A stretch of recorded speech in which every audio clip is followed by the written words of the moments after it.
Addunyaa irratti biyyoonni sodaataman biyyoota 9 qofa. Isaanis warra boombii niwukilaaraa walii galteen yookaan dhoksaan hidhatanidha. Jarri warri boombii niwukilaaraa hidhatan kun qaama sodaatan hin qabani. Walii isaaniirraan kan hafe jechuu keenya. Biyyoonni kunneen ammoo biyyoota baha Eeshiyaa fi biyyoota lixaa yookaan Awurooppaadha. Ardii Afrikaa keessaas Afrikaan kibbaa ishee tokkodha. Hubadhaa kan jedhaa jirru boombii niwukilaaraa hidhachuun biyyi kurnaffaan Afrikaa kibbaati jechuu keenya. Garuu icciitii guddaa fi shirri guddaan biyya Niilsan Maandeellaa irratti raawwatameera.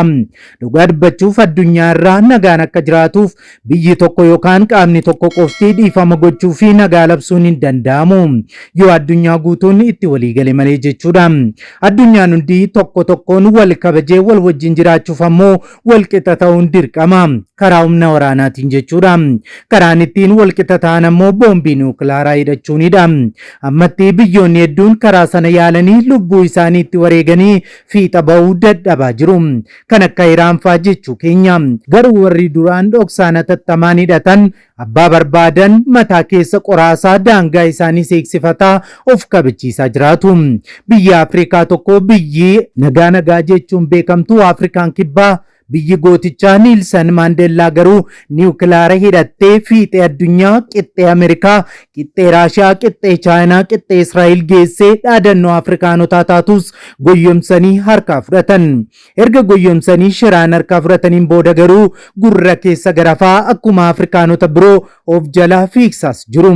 Afrikaan kibbaa sirna apartheidiitiin niwukilaara ishee harkaa fudhatamee biyya biraaf kenname. Afrikaan kibbaa gaabbii feegeen booda irraa akkuma jiran har'aa gaabbii guddaa keessa jirti. Amma xumura qophii keenyaatti yoon waliin turtan akkamitti Afrikaan kibbaa boombii niwukilaaraa akka hidhattee meeqa akka qabaataa turte akkamiin goyyomfamtee akka harkaa fuudhamee fi harkaa fuudhamees eenyuuf akka kenname icciitii gurguddaa isin biraan geenyaa nu waliin tura. Yeroo jalqabaaf gara chaanaalii keenyaatti kan dabalamtan subscribe gochuun mallattoo beelii sana fuulduratti isinii dhufu haala tokko tokkoon ol kan jettu irra kaa'adhaa. Like share godhaa yaada keessan saanduqa yaadaa keessatti nu qoodaa kallattiin gara qophii keenyaatti wal wajjin hadabarru. Viidiyoo kana like gochuudhaan jalqaba. Dhuma waraana addunyaa lammataatiin booda muddamni waraana hololaatiin biyyoota guddatan jidduutti mudatee ture. Yaaddoo badii waraanaa niwukilaaraatti geessa jedhu uume ture. Dorgommii fi diinummaa niwukilaaraa Ameerikaa fi gamtaa Sooviyeet gidduu bakka turetti meeshaan waraanaa balaafamaan kun gara biyyoota biraattis ni babal'ata jedhamuun sodaatamee ture. Kana malees gara dhaabbilee miti mootummaa ta'an harkaa galuu danda'a jedhamuun biyyoota guddatan dabalatee yaaddoo irra buusee ture.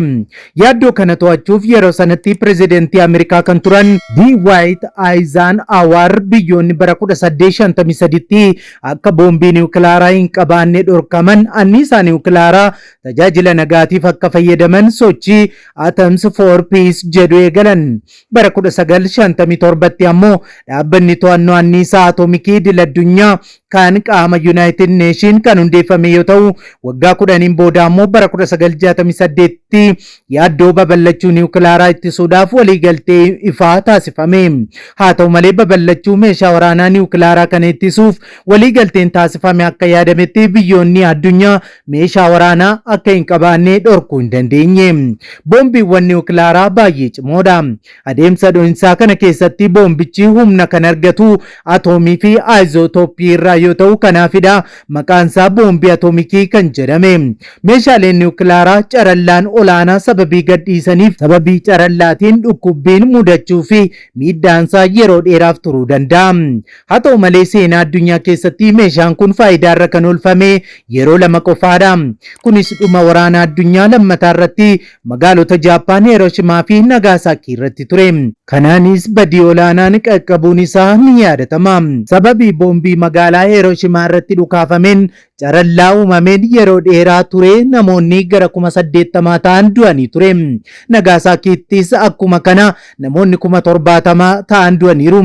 Boombii kanas Raashiyaa, Ameerikaa, UK, Faransaay, Chaayinaa, Indiyaa, Paakistaan, Israa'el fi Kooriyaan kaabaa kan qaban yoo ta'u waraana addunyaa lammaffaan booda ammoo hojiirra hin oolfamne. Gaaffii guddaan kan ka'u ta'uu iddoo kanattidha. Biyya Afrikaa boombii niwukilaaraa kana hidhattee eenyu kan jedhu.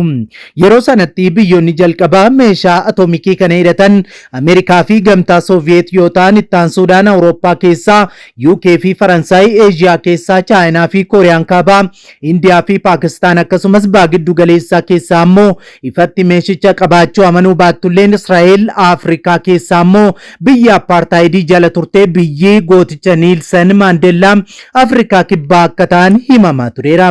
Afrikaan kibbaa kan loogii sanyii warra adii lakkoofsaan bicuu turan jala turte bara 1960mootaa hanga 1990mootaatti meeshaalee waraanaa niwukilaaraa, baayoloojii fi keemikaalaa dabalatee waa'ee meeshaalee balaa jumlaa geessan kana qorataa turteetti. Akka himamutti sochiileen bilisummaa Afrikaa kibbaa fi naannichatti geggeeffamu sababii sirna apartaayidii irraa yaaddoo irra buuseef Ameerikaan kan gamtaa Sooviyeetii fi humnoota naannichaa isheen deeggaramaniin qormaanni waan mudateef ishee maddii akka hiriirtu gochuuf Afrikaa kibbaa meeshaa waraanaa fayyadamtuu akka taatu gochuuf kaayyoo ishee taasisuuf murteessite.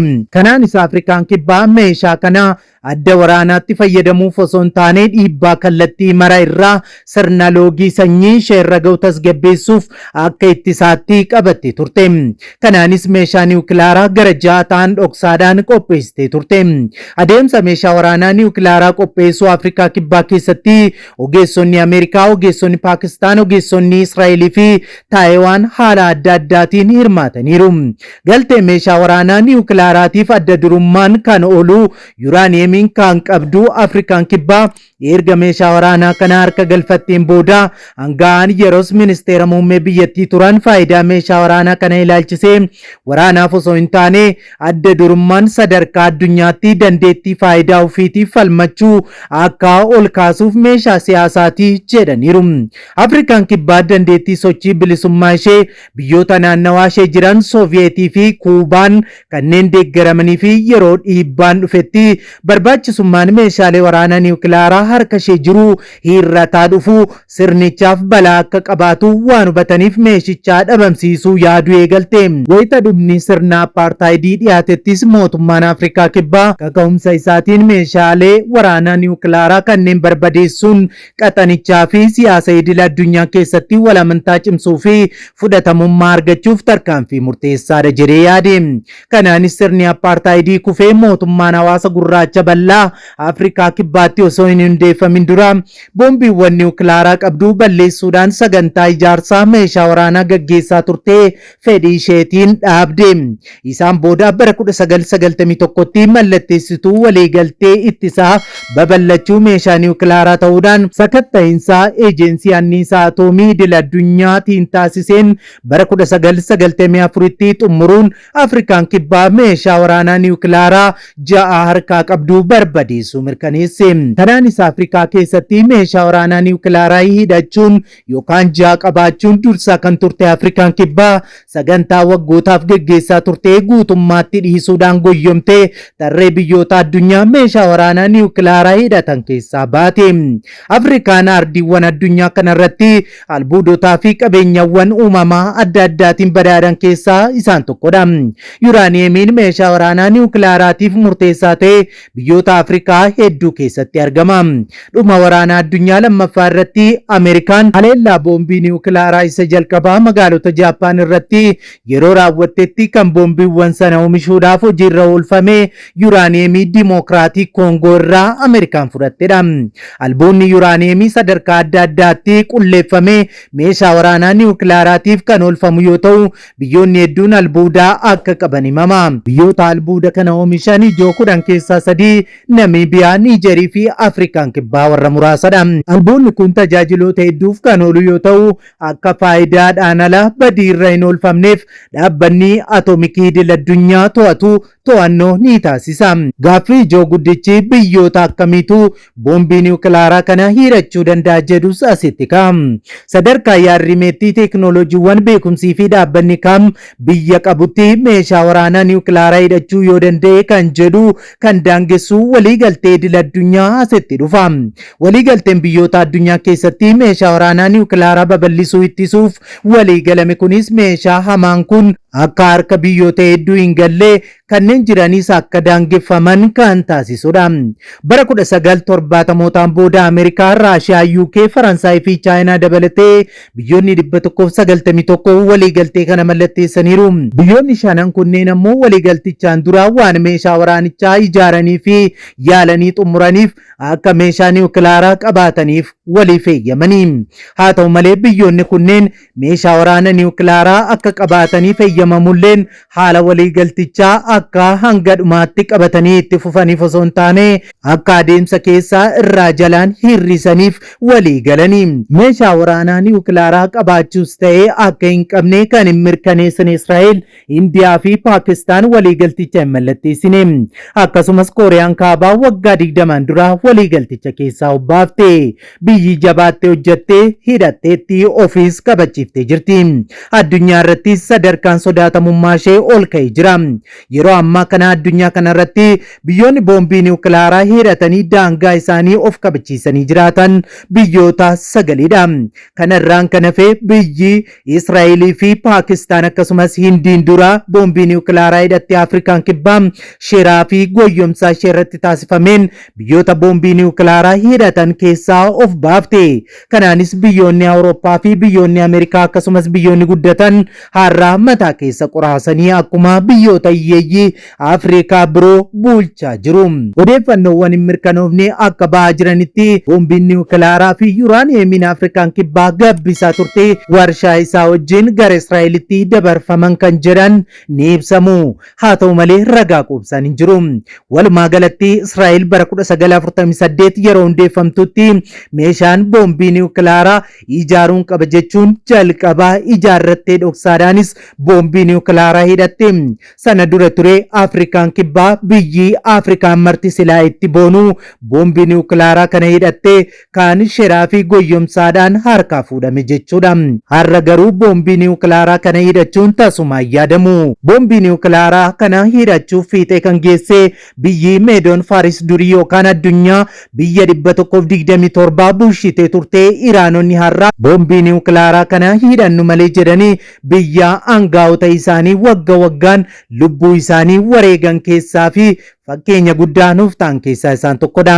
Kun haa ta'uyyuu malee biyyoonni hedduun addunyaa keenyarraa ammayyuu boombii niwukilaaraa hidhachuuf yaada yuuraaniyeemii sadarkaa gadaanaatti gabbisaa jiru. Biyyi keenya Itoophiyaanis akkuma biyyoota warra kaanii yuuraaniyeemii gabbisuun nageenyaafan itti fayyadama jechuun gabbisaa yuuraaniyeemii jalqabdee jirti. Biyyoonni addunyaa keenya hundumtiyyuu yuuraaniyeemii nageenyaafan gabbisee itti fayyadama jechuudhaan boombii niwukilaaraa hidhatanii. Fuulduratti addunyaa keenya irratti maaltu ta'e na laata? Waaqayyo nagaaf tasgabbii guddaa nuuf haa buusu. Egaan daawwattoota keenya qophiin wayitaawaa yeroo kanaaf siniif qindeeffannee kan hanga ammaatti daawwattanidha. Waan daawwattaniif ulfaadhaa jechaa qophii keenya walakkaatti kan nutti dabalamtan subscribe gochuun mallattoo beelii sana fuulduratti sinii dhufu haala tokko tokkoon ol kan jettu rakkaadha. Like share godhaa yaada keessan saanduqa yaadaa keessatti nu qooda. Sa'aatii yartuun booda qophii wayitaawaaf gara biraatiin hanga deebinee ol arginutti turtiin turtii gaarii siniif haa ta'u nagaan tura.